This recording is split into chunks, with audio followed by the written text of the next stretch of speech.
예, 안녕하십니까. 일렉트릭 아이디어 TV 건반장입니다. 지난 시간에 15년도 2회차 전기기능사 2과목인 전기기기를 30번까지 문제를 풀었어요. 그리고 이번 시간에는 31번서부터 35번까지 5문제를 풀어볼 겁니다. 어떻게 좀 잘 쫓아오고 계시나요? 이게 사실 뭐 양이 좀 많긴 합니다. 초반에는 양이 좀 많이 있다라고 생각하실 수 있는데 이게 계속 반복적으로 교육을 하고 반복적으로 보시고 외우고 익숙해지시면은 나중에 이런 문제 보는 거는 사실 일도 아닐 거예요. 근데 처음에는 좀 힘들기 때문에 그래도 포기하지 마시고 잘 쫓아오셨으면 좋겠어요. 일단 21번서부터 30번까지 그 빠르게 문제답 위주로 복습하고 그리고 오늘 문제 나갈 수 있도록 하겠습니다. 21번 직류전동기의 규약표를 표시하는 식은 답은 뭐라고 했어요? 요거라고 했죠? 요거 직류전동기 요거 입력 빼기 손실을 입력으로 나눈 값에 곱하기 100을 한 겁니다. 부하의 변동에 대하여 단자전압의 변화가 가장 적은 것은 평복권이라고 했죠. 답은 3번. 23번 부하의 저항을 어느 정도 감소시켜도 전류는 일정하게 되는 수화 특성을 이용하여 전류를 만드는 곳이나 아크 용접 등에 사용되는 직류 발전기는 이게 뭐라고 그랬어요? 제가 여기 수화 특성이랑 그 다음에 여기 여기 아크 용접이 나오면은 그 차동 복권밖에 없다고 말씀을 드렸습니다. 차동 복권 발전기. 그래서 답은 4번이 됩니다. 24번 변압기유가 구비해야 할 조건 중 맞는 것은 여기서 답은 뭐예요? 답은 3번입니다. 인하점이 높고 응고점이 낮을 것. 여기에 이제 여기 4번에 해당되는 거죠. 그죠? 그래서 변압기 구비 조건은 점도가 작고 절연내력이 크고 비열이 커 냉각 효과 크고 인하점 높고 응고점 낮고 절연재료 및 금속 재료에 화학작용을 일으키지 않아야 한다 라는 거예요. 25번 다음 단상 유도 전동기 중 기동 토크가 큰 것부터 옳게 나열한 것은 이거는 방코 분쇄라고 외우라고 했죠. 방코 분쇄. 그래서 이 보기는 바꾸더라도 방코 분쇄로 해서 외우시면 돼요. 그래서 답은 여기 1번이었습니다. 26번 유도 전동기의 제동 방법이 아닌 것은 답은 3번이죠. 발전제동, 회전제동, 역산제동은 유도전동기의 제동 방법이에요. 여기에 이제 하나, 유도전동기의 제동 방법 중에서 하나 더 들어가는 게 직류대동이 우리가 들어가죠. 직류대동. 답은 1번 삼성제동. 27번 변압기 동기기 등의 층간 단락 등의 내부 고장 보호에 사용되는 계장기는 답은 1번입니다. 차동 계장기. 뭐 비율 차동 계장기, 차동 계장기 다 똑같은 말이라고 했어요. 그냥 87이라는 기구 번호를 그대로 씁니다. 여기서 이제 기능은 똑같지만은 이제 미상각에 의한 이제 벡터를 센싱하냐 아니면 그냥 전류의 차만 센싱하냐에 따라서 이제 차동이냐 비율 차동이냐 이렇게 이제 구분이 된다고 했지만 기구 번호는 똑같다고 하는 겁니다. 87. 28번 단상 전파 정류기에서 전원이 220V이면 부하에 나타나는 전압의 평균값은 몇 V입니까? 이거로 계산한다고 했죠. 그래서 답은 198V. 29번 PN 접합 정류 소자의 설명 중 틀린 것은 단 실리콘 정류 소자인 경우이다. 답은 1번이죠. 1번. 온도가 높아지면 순반향 및 역반향 전류가 모두 감소된다가 아니고 온도가 높아지면 순반향 전류는 증가를 합니다. 그렇기 때문에 모두가 아닌 거죠. 답은 1번. 30번 회전자 입력 10kW 슬립 S 인 삼성 유도전동기의 2차 동선 와트는 요 공식을 가지고 계산한다고 했습니다. 그래서 그 슬립 0.03 곱하기 단위 환산을 해주고 계산을 하면은 여기 저기 10에 이게 여기 좀 잘못됐네요. 와트이기 때문에 여기 단위를 제가 잘못 적었습니다. 큰일 날 뻔했네요. 여러분들께 잘못 설명을 했네요. 와트고 단위로 한 사람은 이렇게 돼야 돼요. 그죠? 왜냐면 10kW니까 킬로와트는 10의 3승이잖아요. 그죠? 그래서 이렇게 적으면은 하나, 둘, 셋 단위 빼주면 저기 하나, 두 개, 0 두 개 빼면은 300이 되죠. 그죠? 답은 1번. 이제 오늘의 문제입니다. 31번. 변압기의 효율이 가장 좋을 때의 조건은, 이게 참 이 문제도 되게 단골 문제입니다. 제가 이 문제는 기능사 볼 적에도 지금은 저 때는 이제 전기기기 기능사, 전기공사 기능사 이렇게 있었어요. 근데 지금은 전기공사와 전기기기가 합쳐졌죠. 그래서 전기 기능사로 이제 불려지는데, 이 문제는 전기기기나 전기공사나 단골 문제로 나왔던 문제예요. 그래서 그 철선과 동선이 같을 때, 변압기에는 쉽게 말하면은 변압기에는 철선과 동선이 있어요. 철선은 이제 코어, 이제 그 철심에서 발생되는 거고, 동선은 그 이제 그 코어를 감싸고 있는 권선, 와인딩이라고 우리가 하는데, 와인딩에서 구리손이라고도 이제 부르는데, 이 동선이 있습니다. 그 동선은 이제 변합니다. 이제 출력이 높아지면은, 우리 동선은 I 자승 R이잖아요. 그래서 출력이 그러니까 전류가 높아진다는 거는 이제 손실이 커진다는 거거든요. 그래서 이제 변압기 입장에서 손실이 커지기 때문에, 이걸 우리가 예전에 이제 공부할 적에 가변손이라고 이제 불렀습니다. 그래서 철선과 동선이, 변압기 효율은 그냥 여기서 외우시면 돼요. 철선과 동선이 같을 때입니다. 그래서 우리가 이제 계산을 하죠. 얼마의 그 효율을 낼 적에 이제 그 뭐죠?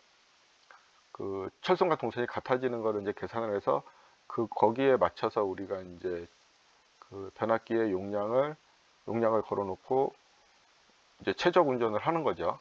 이것도 이제 좀 공부를 이제 전기 기사 정도 공부하다 보면은, 산업기사나 기사 정도 공부하다 보면은 이제 문제를 좀 풀어보면 이해될 때가 있어요. 근데 여기서는 그렇게까지 할 필요는 없고요. 그래서 단순하게 외우시면 돼요. 철선과 동선이 같을 때 라는 것만 여러분들이 머릿속에 기억하시면 됐고요. 철선은 변압기 내부의 코어에 있는 거다. 동선은 권선에 있는 거다. 와인딩. 그렇게만 외워 놓으시면 좋을 것 같아요. 그래서 여기서 답은 1번입니다. 잠깐 여기서 설명드릴 거는, 변압기의 효율 최대 조건은 고정선, 무부하손 또는 철선이라고도 합니다. 이거 다 같은 말이에요. 가변선, 부하선, 부하손이라고도 부릅니다. 가변선, 부하손. 그 다음에 동선이라고도 하는 거죠. 이게 같을 때를 말하는 거예요. 이것도 오타. 오늘 맞네요, 이거. 그래서 철선은 고정선이고 동선은 가변선이기 때문에 답은 철선과 동선이다라고 이제 설명을 했어요. 그래서 여기에 그 최대 효율 조건에 갖고 철선과 동선이 같을 때, 그래서 PI는 이제 아이온을 써갖고 철선. 그래서 n분의 1인데, m은 이제 최적 효율 부하율이라고도 합니다. 그래서 n분의 1의 자승은 PC. 그래서 이거를 이제 계산을 하면 n분의 1은 m이 되는 거예요. 그래서 이 PI는 m의 자승 PC가 되는 거예요. 그래서 m을 요거 수식을 이렇게 빼고 얘를 땡기고 PC와 PI를 넣고, 이 m을 여기 m 자승을 베껴주면 여기 루트가 씌워지잖아요. 그죠? 그래서 최대 효율 부하는 m은 루트 PC분의 PI가 최대 효율 조건입니다. 이 공식이 기사에서 이제 이렇게 보기로 주어지고 고르는 문제도 나옵니다.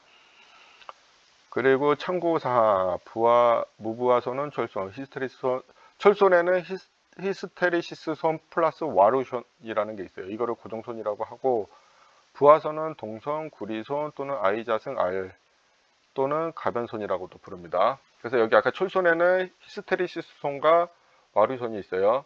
그래서 히스테리시스손은 pH라고 하고 F의 BM. 이제 BM은 이제 최대 저속 밀도거든. BM의 1.6에서 2승이라고 하는 거고, 와류손 PE는 E가 이게 에디 커런트를 얘기하는 거예요.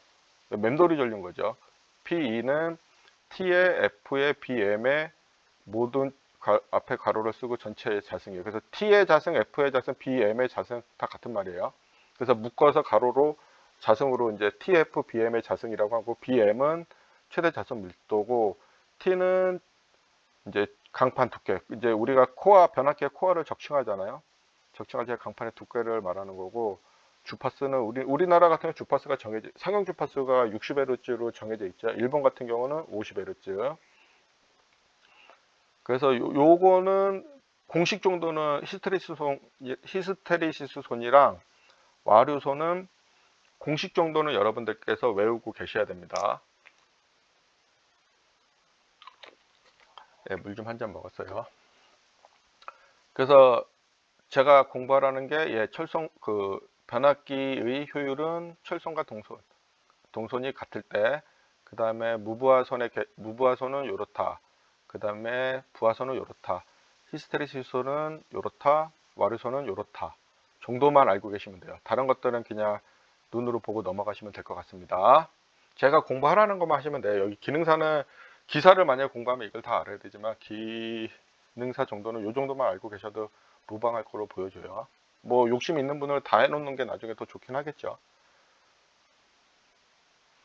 그 다음에 32번 동기 발전기의 전기자 권선의 단절권으로 하면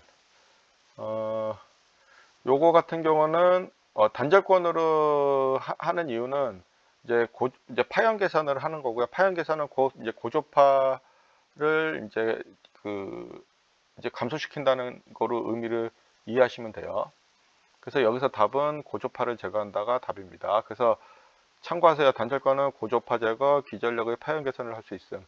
권선법으로는 환상권과 고상권이라는 게 있어요. 그 전기자 권선법에는 동기발전기 전기자 권선법에는 환상권과 고상권이 있고, 고상권에는 괴로권과 패로권이 있어요. 그 다음에 패로권에는 단층권과 이층권이 있고, 이층권에는 중권과 파권이 있어요. 그러니까 병렬권과 직렬권이 있고, 또 파권에서는 집중권, 분포권, 전절권, 단절권이 있어요. 지금 이 문제는 이 파권 중에서 이제 그 전절권과 단절권과 분포권, 집중권 중에서 단절권을 물어보는 겁니다. 그래서 단절권은 여기 뭐 제가 이렇게 단절권과 전절권 비교표를 잠깐 가지고 왔는데, 단절권은 이제 그 특징이 코일 간격을 극간격보다 작게 하는 권선법이다. 그래서 유기기전이 상대적으로 작고 코일 사용량은 적어서 경제적이에요. 이게 전절권보다. 그래서 고조파 발생은 적고 파형이 좋다. 좋은 파형을 얻을 수 있다. 단절 개수는 전절권에 비해 유도 기전력이 낮다. 그래서 이거는 그냥 문제를 요거 정도만 알고 계시면 될 것 같아요. 만약에 동기 발전기 전기자 권선이 단절권으로 하면 좋은 것은 고조파를 제거한다. 아니면 문제에 고조파가 없고 파형을 개선한다. 라고 나오면 파형을 개선하는 거로 적으면 되겠죠. 그래서 답은 1번입니다. 33번 전력 계통에 접속되어 있는 변압기가 장거리 송전 시 정정 용량으로 인한 충전 특성 등을 보상하기 위한 기기는, 그래서 우리가 이제 여러분들께서 생각할 적에 변압기나 장거리 송전 시라고 이제 했고, 여기 문제에서 보면은 정전 용량이라고 했어요. 그리고 정전 용량으로 인한 충전 특성을 보상하기 위해서 충전 특성. 이게 정전 용량이 정전 용량이라는 거는 우리가 이제 콘덴서 성분이 있다라고 하는 거고, 콘덴서 성분은 결론은 이제 솔로에서 보면 충전 특성이 되는 거예요. 이게 솔로와 대지 간의 이 사이에 이제 충전을 하는 거예요. 그래서 이런 현상들이 있게 되면 좋지 않기 때문에 우리가 보통 이제 그거를 제거해주는 설비들을 우리가 이제 갖다 놓고 이제 쓰게 되는 거죠. 그래서 우리가 이제 뭐 그 동기 조상기를 쓰는 경우도 있고, 그 다음에 또 역할에 따라서 우리가 그 셔튼 리액터, 그러니까 이제 영어로는 셔튼 리액터인데 우리가 블로 리액터를 쓰는 경우도 있습니다. 그 다음에 스테이티컴이나 그 다음에 유연 손종 방식을 우리가 쓰기도 해요. 사이리스터를 이용한 방식이긴 한데 그거를 쓰는 경우도 있습니다. 그래서 이런 것들을 일단 뭐 종합적으로 이제 다 알면은 여러분들이 좋겠지만은, 여기서는 일단 답은 동기 조상기라고만 외워 놓으시면 좋을 것 같아요. 그러니까 이런 것들은 이제 몇 가지가 있어요. 그래서 이런 것들을 어떻게 하면은 이제 효과적으로 제어할지를 항상 이제 이게 전기를 생산하고 이제 성전설로 운영하는 쪽에서 고민을 하거든요. 그래서 저도 이 동기조상기를 눈으로 봐본 적은 없어요. 솔직히 봐본 적은 없고, 제가 블루리에터는 제가 예전에 회사 다닐 적에 블루리에터는 200M바짜리를 한번 설계를 해봤었던 적이 있어요. 물론 이건 예전에 기존에 있었던 분들이 설계한 거를 레퍼런스해서 이제 했었고, 그게 이제 문제가 이제 뭐 잘생기는 설비긴 한데 가스가만 이제 좀 많이 나거든요. 그래서 그런 것들을 이제 한번 해본 경험이 있어요.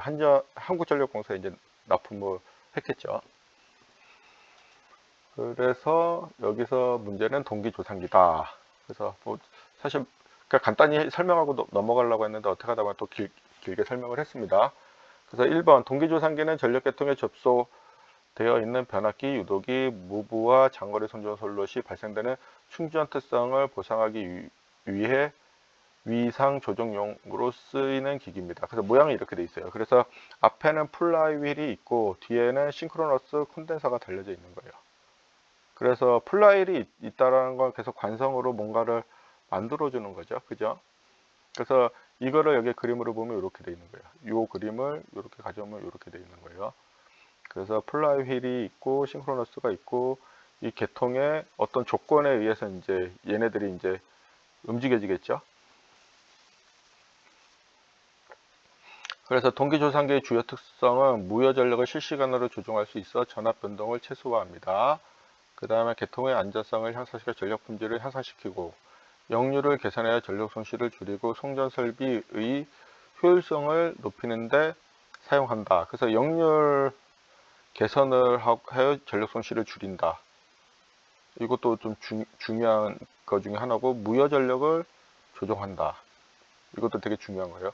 이 두 가지를 하기 때문에 그 계통의 그 안전성을 향상시켜 전력 품질을 향상시키는 겁니다.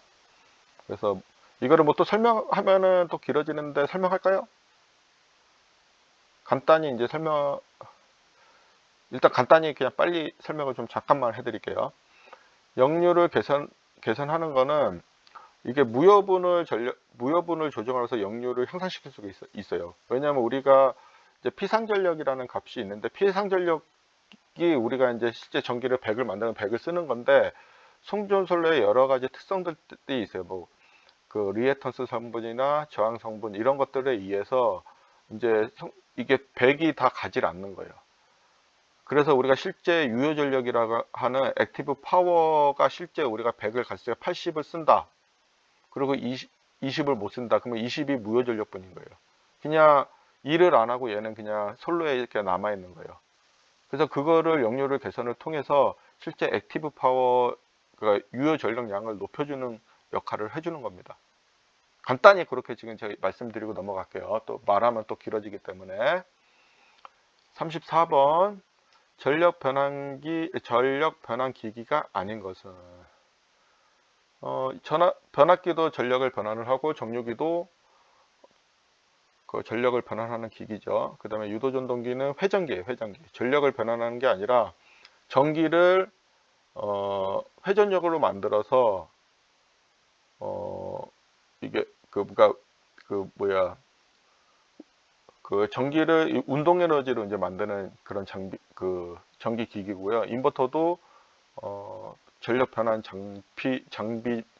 장치예요. 기기예요. 왜 이렇게 말을 버벅거리지? 아이고.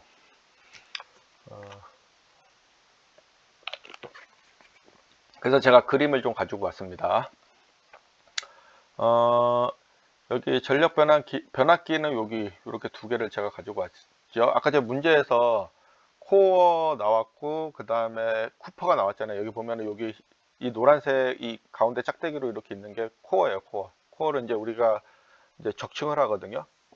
그 적층을 하는 이유는 에드 커런트를 우리가 이제 줄이기 위해서 얇게 적층을 합니다. 얇게 적층하면 적층할수록 이제 좋긴 한데, 그렇게 되면 되게 공수가 사람들이 일일이 그 초과 변압기 같은 거 사람들이 일일이 그 이게 이게 이게 잘라온 거를 다 일일이 이게 적층을 해요.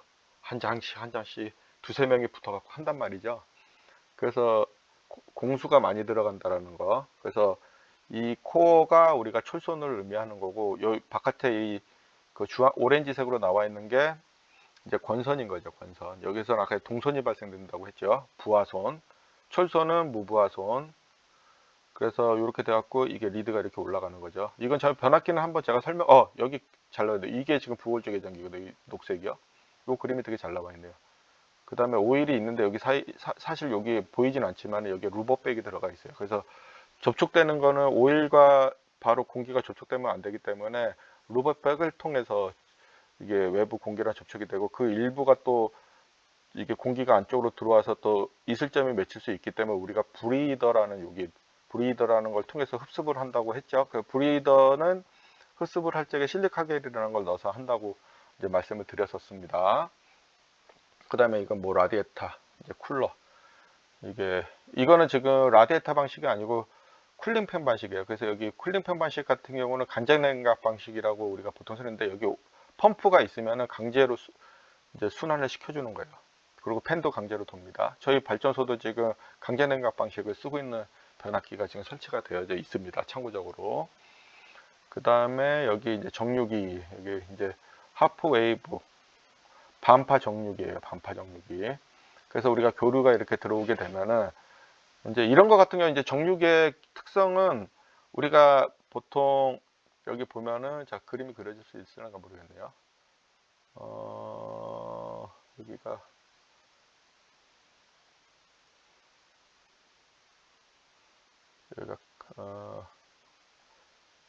잠깐 이게 제가 지금 노트북을 쓰다가 이거를 갑자기 보니까 좀 헷갈리네요. 이게 사인파라는 게요. 이렇게 요 커서를 이렇게 딱 보면은 이렇게 갖고 파형이 이렇게 사인으로 간단 말이죠. 이렇게 보면은 이런 식으로 가요. 이런 식으로 사인파가 가요. 이렇게 있었고, 이게 플러스 파형, 위에가 플러스가 밑에고 밑에가 이제 마이너스 파형이 됩니다. 플러스 마이너스 파형을 하면서 이거를 교변을 해서 우리 교류 전력은 가요. 여기가 이제 단상으로 가는 거고, 그러면 정류기는 한쪽은 위에만 통과시키고 밑에는 통과시키지 않는 반파를 의미를 하는 겁니다. 물론 위에만 이렇게 가면은 플러스만 있으면 직류 성분이 되는 거죠. 그래서 여기에 이제 이 직류 전원이 이 로드 쪽에 공급이 되는 거죠. 그 원리입니다. 저거 지울게요. 그리고 인버터는 요즘 상당히 많이 쓰이는 전기 기기 중에 하나예요. 특히 어디에 많이 쓰이냐면 태양광에 많이 쓰입니다. 태양광. 그래서 이제 제가 이제 근무하고 있는 회사에도 태양광 발전 설비가 있고요. 거기에 인버터가 5개가 설치가 되어져 있어요. 이제 저희 거 같은 경우는 SMA 거를 지금 쓰고 있습니다. 이 인버터라는 거는 우리 태양광 PV 모듈에서 이제 전기가 생산되면은 이제 직류 성분을 가지고 있어요. 이 직류 성분을 이 인버터라는 설비가 AC 성분을 만들어줘서 이제 그 전원을 공급해 줄 수 있는 거죠. 우리가 여기 지금 여러분들 가정에 쓰이는 것도 대부분 다 AC 전원을 쓰고 있어요. 그 대신 이제 핸드폰 충전기 같은 경우는 AC 전원을 썼지만은 거기 안에서 AC를 DC로 만들어주는 정류 회로가 들어가져 있기 때문에 이런 정류 회로가 들어가져 있기 때문에 이제 직류로 충전이 되는 겁니다. 원래 회로 이론을 먼저 했으면 그 교류 회로가 교류가 뭔지 직류가 뭔지를 좀 말씀드리면 좋은데 여기는 지금 그거를 먼저 하지 않아 가지고 그렇습니다. 아까 전에 여기 그림 그린 것처럼 위에로만 쭉 일직선으로 가면은 직류가 되는 거고, 교번을 한다 그러면 그거는 사인파다. 우리가 이게 교번을 하면서 가는 걸 우리가 사인파라고 하는데, 뭐 코사인 사인만 이렇게 나옵니다. 일단 사인파라고만 이해하고 가시고, 이 사인파가 형성이 되는 걸 우리가 교류라고 합니다. 교류는 그래서 항상 시간 주기를 가지고서 이게 플러스 마이너스가 계속 바뀌는 것을 의미를 합니다. 좀 길어졌네요. 유도전동기는 고종자의 교류 전압을 가하여 전자유도로서 회전하는, 이제 회전하는 겁니다. 그래서 이 회전력에 의해서 회전력을 생기게 하는 것입니다. 그래서 뭐 인덕션 모터라고 합니다. 이거 말을 좀 이상하게 제가 적었네요. 오늘의 마지막 문제입니다. 이것도 좀 중요하죠. 오늘 되게 이 5문제가 되게 중요한 문제들이 되게 많이 있네요. 직류전동기의 속도 제어 방법은 뭐 직류전동기, 유도전동기의 속도 제어 방법, 뭐 동기전동기의 속도 제어 방법 여러 가지가 있어요. 그래서 지금 직류전동기 딱 나왔어요. 이 직류전동기만큼은 헷갈리시면 안 되고 가야지 다음번에 다른 거 나올 적에 헷갈리지가 않습니다. 그래서 직류전동기 속도 제어 방법이 아닌 것은, 여기서 답은 뭘 것 같아요? 직류의 주파수가 나올 수가 없죠. 아까 전에 제가 전 문제에서도 교류는 교본을 한다고 했고, 교본을 한다는 거는 그 플러스 마이너스가 바뀐다는 거, 주파수 성분이 있다는 거예요. 위로만 가면은, 플러스 성분으로만 가면은 그거는 이제 교본을 하지 않기 때문에 주파수 성분이 없는 거거든요. 여기서 직류전동기 속도 제어 방법 중에 주파수 제어 방법은 교류전동기의 속도 제어 방법 중에 하나입니다. 그래서 답은 4번입니다. 왜 이거를 여러분들께서 요 역기전력 공식 K 파이 N을 외우면은 이거에 의해서 다 넣어가지고 계산을 할 수가 있어요. 여기 보면은 제가 예를 들어 볼게요. N이 우리가 그 회전 속도예요. N은 속도 제어 방법이니까 N을 제어하기 위해 회전 속도를 제어하기 위한 방법은 K 파이분의 2예요. 2를 우리가 역기전력을 다시 이제 문제를 풀면 V 빼기 IA RA로 쓸 수가 있는데, 여기서 그 역기전력 2를 V 빼기 IA RA로 쓸 수가 있어요. IA는 전기자 전류, RA는 전기자에 있는 저항을 의미를 하는 겁니다. 그 다음에 K는 상수고 파이는 자속이에요. 그러면은 여기서 자속을 제어한다. 여기 자속 파이로 속도를 제어한다. 그러면 계자 제어 방식이 되는 거예요. 계자가 자속을 의미한다고 생각하시면 돼요. 그 다음에 IA, RA를 우리가 오메 법칙을 배우진 않았지만 오메 법칙에서 V는 IR이거든요. 결론은 V 빼기 단자전압에서 V 빼기 IARA를 하면은 이것도 전기자에 걸리는 이제 전압을 빼는 거거든요. 그렇게 되면은 결론은 IARA로 속도를 제어하는 거예요. 이게 이제 저항 제어 방법이에요. 사실은 뭐 R만 가지고서 제어를 하는 거죠, 사실은. 근데 여기서 제가 IARA라고 한 거는 어차피 이 V라는 거를 빼주고 하는 거기 때문에 전압 제어로 볼 수는 있지만은, 여기서 저항을 가지고 이제 가변 저항기를 가지고 조정을 하기 때문에 그 값이 더 크기 때문에 이제 저항 제어라고 우리가 의미를 하는 겁니다. 그 다음에 전압 제어 방법은 우리가 이제 또 잠깐 알아야 될 게 워드 레오나르도 방식, 일그너 방식, 직병렬 제어 방식이 있어요. 이 전압 제어는 결론은 입력되는 전압을 가지고서 제어를 하는 겁니다. 그거를 우리가 이제 그 전압 제어 방식이라고 하는 거예요. 그게 이거거든요, 이거. 얘도 조정했지만 얘도 조정하고, K 상수기 때문에 상수는 조정할 수 있는 게 아니고 정해져 있는 거잖아요. 그래서 자속 파일을 가지고서 하나, 둘, 세 개를 가지고 조정하기 때문에 우리가 전압 제어, 저항 제어, 계좌 제어 방법 요 세 가지만 있다라고 이제 여기서 이렇게 문제에서 나온 거예요.